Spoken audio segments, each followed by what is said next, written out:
Bonjour, ici Mathieu de Ludovox.fr, bienvenue dans ce Ludo Chrono. Aujourd'hui, je vais vous parler de The Hunt, qui est un jeu pour 2 joueurs de 14 ans et plus, et des parties de 20 à 45 minutes. Dans ce jeu, vous incarnez soit l'amiral Graf Spee, qui va être un Allemand pendant la Seconde Guerre mondiale, qui va essayer d'interrompre les routes navales britanniques, soit vous incarnez les Britanniques, et dans ce cas-là, eh bien, vous essayez de mettre vos navires marchands à bon port, ou alors de traquer l'amiral Graf Spee et de le couler. On va faire ça grâce à des cartes et je vais vous expliquer un petit peu comment ça va marcher.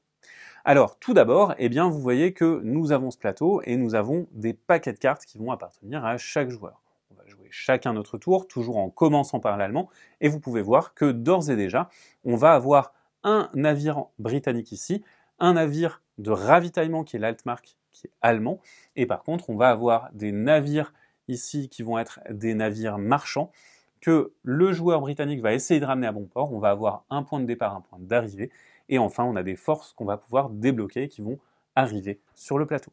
Par contre, l'amiral Graf Spee, lui, eh bien, il va être caché, son mouvement va être caché derrière un paravent, et parfois il devra se révéler, et alors eh bien, il sera placé sur le plateau. Vous voyez qu'on va avoir tout simplement les coordonnées de chaque case qui vont être indiquées sur notre feuille.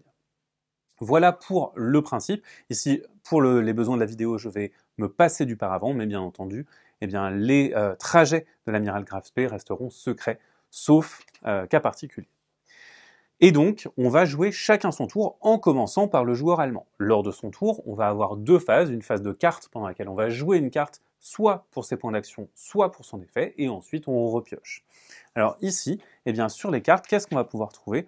On va trouver des points d'action, on va trouver également une fenêtre d'effet, donc ces cartes-là vont se jouer seulement pendant la traque et celles-ci seulement pendant la bataille. On va avoir un effet qu'on appelle un effet événement, et lorsqu'on va jouer une carte, ce sera soit pour ses points d'action, soit pour son effet événement. Ici, le joueur allemand va choisir de jouer la carte cuirassé de poche, et il va la jouer pour son effet événement. Il va déplacer le Graf Spee jusqu'à 3 cases, donc par exemple ici, moi je l'avais en 21, il va se déplacer jusqu'ici. Il va attaquer un navire marchand dans la case cible, c'est-à-dire dans sa case d'arrivée, avec un bonus de +1 à la détection. Et ensuite, il se déplacera d'une case après l'attaque. Alors une détection, c'est une attaque, on doit se trouver dans la même case, et ça va dévoiler la position de l'amiral Graf Spee, qu'il s'agisse d'une détection qui est déclenchée par un effet de carte ou par des points d'action. Donc je suis ici, et ensuite, eh bien, je vais lancer le dé, je devrais obtenir 5 ou plus pour remporter la détection, mais si je veux, je peux endommager mes hydravions pour avoir un bonus de +2 au dé. En ajoutant ce bonus de +2 et ce bonus-là, je vais avoir un bonus de +3. Je vais lancer mon dé. 4 plus 3, 7. J'ai dépassé 5. Je parviens donc à vaincre ce navire. Je vais donc le retourner, je l'aurai coulé, et c'est un navire que le joueur britannique n'aura pas. Une fois que j'ai fait ça, eh bien, je vais bouger d'une case après l'attaque.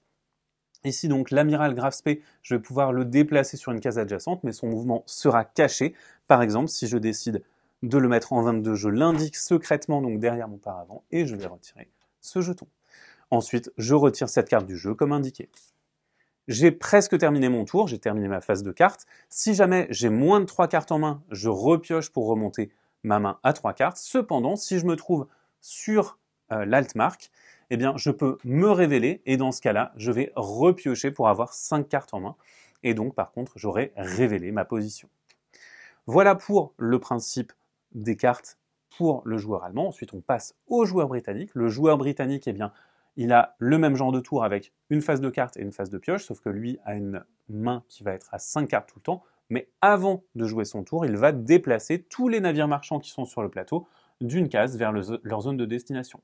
Ici, ce sera la Grande-Bretagne. Ensuite, s'il y a un navire marchand, eh bien, on va en placer un deuxième, on va en tirer un, et par exemple ici, celui-ci, il va commencer directement en Grande-Bretagne et il va essayer de rejoindre le Brésil. Et dès qu'il arrive dans le Brésil, il sera sécurisé. Ensuite, eh bien, le joueur britannique va choisir de jouer une carte. Vous voyez qu'on a également d'autres cartes avec d'autres événements. Il va jouer cette carte, mais pas pour son effet d'événement, mais pour ses points d'action. Lorsqu'on joue une carte pour ses points d'action, qu'est-ce qui va se passer? Eh bien, on va pouvoir déclencher divers effets. Notamment, eh bien, on va pouvoir débloquer de nouvelles forces. Ici, une fois par tour, je vais pouvoir payer 2 points d'action pour déplacer l'une des forces, sachant que dès qu'une force va être chassée ici, elle va aller à cet endroit-là et je vais pouvoir la déplacer un petit peu partout. On peut déplacer ces forces, on va les déplacer pour 1, 2 ou 4 points d'action pour avoir un déplacement de 1, 2 ou 3 cases. Par exemple, avec mes 2 points d'action restants, je vais pouvoir faire 1 et 2. Une fois que j'ai fait ça, il ne me reste plus de points d'action, cette carte va être tout simplement défaussée, et ensuite on va pouvoir passer au tour du joueur suivant. Alors il y a d'autres actions qu'on va pouvoir faire, mais d'abord je vais aborder les actions de l'Allemand. L'Allemand, il va pouvoir réparer son hydravion en payant un point d'action, il va pouvoir faire des réserves en payant également des points d'action ici, c'est des points d'action qu'il pourra utiliser lors d'un tour ultérieur, mais attention, il a une réserve maximum à 2, et pour faire une détection, comme ce qu'on a fait ici via l'effet de cette carte, eh bien, on va avoir la possibilité de dépenser 2 points d'action, mais attention, il faut que l'amiral Graf Spee se trouve exactement dans la case d'un navire marchand.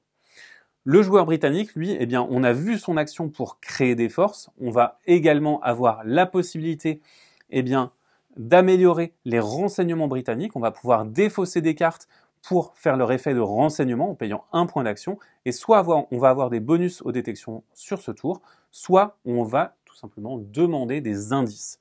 Lorsqu'on demande des indices au joueur allemand, eh bien, le joueur allemand, il va devoir placer ses jetons indices de façon adjacente à l'amiral Graf Spee ou sur la case de l'amiral Graf Spee.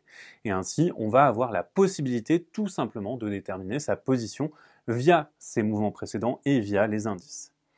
Si à n'importe quel moment, eh bien, je suis sur la case de l'amiral Graf Spee et que je décide de faire une détection, eh bien, je vais dépenser un point d'action et jeter le dé. Si j'obtiens un 5 ou plus, sachant que je vais ajouter mes bonus, eh bien, je vais déclencher une bataille. C'est une des façons que le Britannique a de remporter la partie. Lorsqu'on déclenche une bataille, eh bien, on va tout d'abord remplir notre main à 5 cartes. Et ensuite, on va chacun jouer une carte de notre main simultanément, la révéler simultanément, et le joueur qui a la plus grande valeur va marquer un point de victoire. Si jamais on marque 3 points, on a remporté la partie.